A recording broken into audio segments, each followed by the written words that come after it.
എന്നോട് ഒരുപാട് പേര് ചോദിക്കാറുണ്ട് വീട്ടിലെങ്ങനെയാണ് പുതിനയില വളർത്തിയെടുക്കുന്നതെന്ന്. ഇത് ഞാൻ ട്രൈ ചെയ്ത് സക്സസ്ഫുൾ ആയിട്ടുള്ള ഒരു രീതിയാണ്. നമ്മൾ കടയിൽ നിന്ന് പുതിനയില ഇതുപോലെ തണ്ടോടുകൂടിയാണ് വാങ്ങാറുള്ളത്. തണ്ടിൽ നിന്ന് ഇല അടർത്തി മാറ്റി ഒരു എയർ ടൈറ്റ് ആയിട്ടുള്ള കണ്ടെയ്നറിൽ നമുക്ക് ഫ്രിഡ്ജിൽ സൂക്ഷിക്കാം. ഇനി ഒരു കുപ്പിയിലോ ഗ്ലാസ്സിലോ പകുതി വെള്ളം എടുത്തതിന് ശേഷം, സാധാരണ നോർമൽ വാട്ടർ എടുത്താൽ മതി, ഈ തണ്ട് അതിൽ മുക്കി വയ്ക്കുക.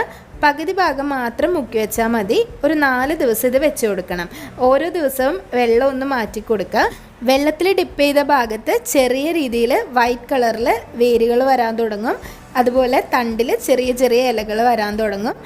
ഒരു 4 ദിവസത്തിൽ അത്യാവശ്യം ഒരു ചെറിയ ഇലകളൊക്കെ വന്നതിന് ശേഷം ഇതുപോലെ മണ്ണിൽ നട്ടു കൊടുക്കുക. എല്ലാ ദിവസവും വെള്ളം ഒഴിക്കാൻ മറക്കരുത്.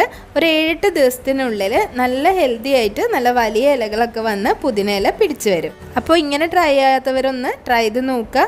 ഈസി ആയിട്ട് നമുക്ക് വീട്ടിൽ വളർത്തിയെടുക്കാം.